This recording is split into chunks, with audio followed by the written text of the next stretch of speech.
The Vatican.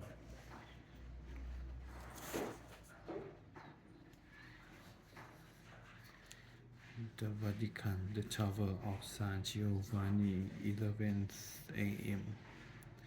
Marciano stood at the glass door, the only opening in the room to admit the light, and other than the locked and guarded entry, entry door, entry. From the hallway outside is the only exit behind him, the television screen he could no longer bear to watch grow like an all-seeing eye. He could turn the TV off, of course, but he hadn't and wouldn't. It was a trait of character Palestina understood all too well in Marciano, which was why he'd ordered the 20-inch Nokia left behind when he'd had the formerly luxurious one-room apartment stripped of all but its essentials: bed, writing table, chair, and ordered the apartment itself shut off of the rest of the building. The death toll in her face has reached 60,600 and is still rising. There remains no estimation where the number will end. The few correspondents' voices were stripped behind him. Marciano did not need to see the screen. It would be the same color graphic they used every hour to project the number of days, as if they were doing exit polls projecting both in an election. Finally, Marciano pulled the door open and stepped out onto the tiny balcony. Fresh air touched him, and mercifully, the dissonance of the television diminished. Grasping the island safety railing, he closed his eyes as if not seeing would somehow lessen the awfulness. In his darkness, he saw another vision: the conspiratorial faces of Cardinal Mattadi and Monsieur Capizzi watching him dispassion, dispassionately from their seats inside the limousine on the drive back to the Vatican from the Chinese embassy. Then he saw Palestina pick up the car phone and quietly ask for farewell.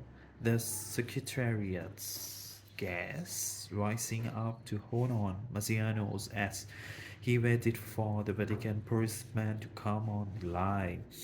And then came the secretariat's soft-spoken words: Cardinal Marciano has been taken ill in the car. Prepare a room for him in the Tower of San Giovanni. The chilling remembrance made Marciano suddenly open his eyes to where he was now. Below, a Vatican gardener was looking up at him.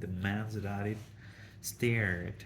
The man stared for a moment and then turned back to what he had been doing.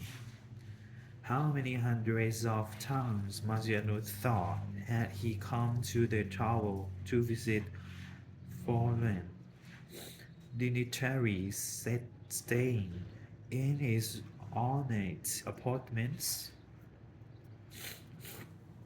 How many times had he looked up from the gardens below, as the worker had, to see his curious little platform on where she stood, never giving a thought to how darkly sinister it was, hanging like a driver's platform 40 feet off the ground. It was the only opening in the silently cold wall from top of bottom, an exit that led nowhere, surrounded by a thin iron safety rail. The platform was hardly wider than the door itself and no more than 2 feet across.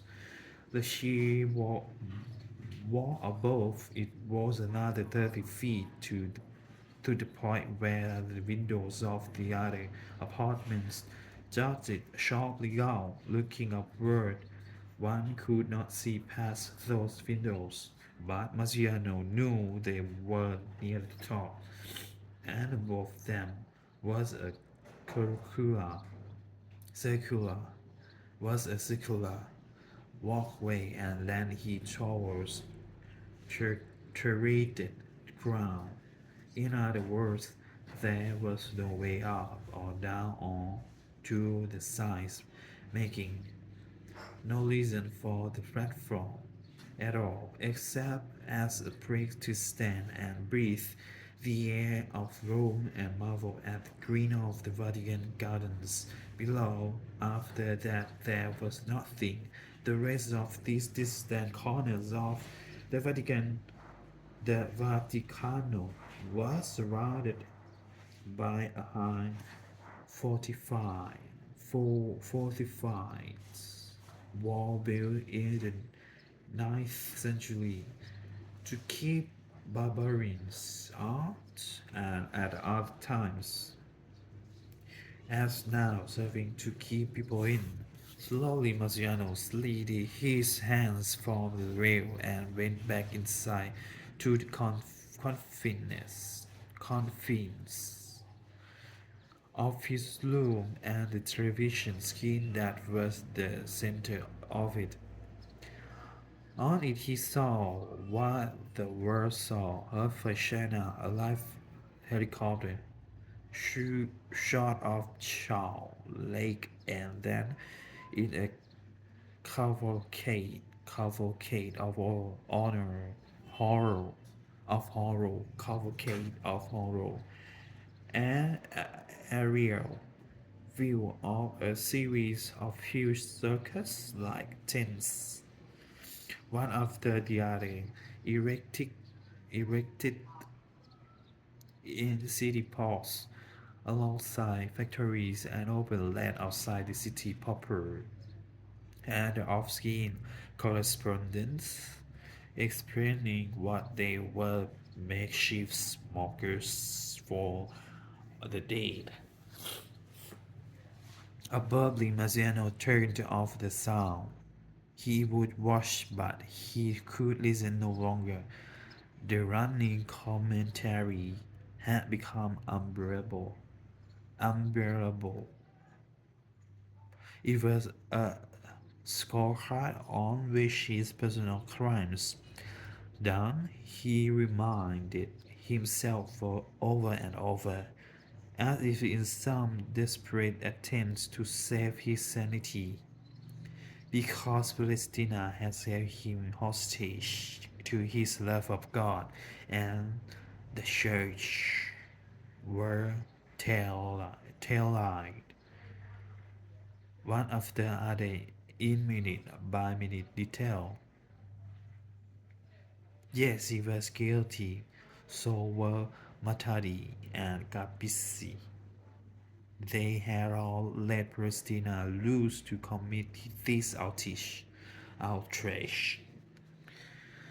What was worse, if anything could be worse than what he was seeing now, was that he knew Pierre Wigan was well into his work on Yanje, and the Chinese banker, sensitive and caring as Maziano personally knew he was, would be truly horrified by what appeared to be an act of nature gone amok in human hands, and would pressure his superiors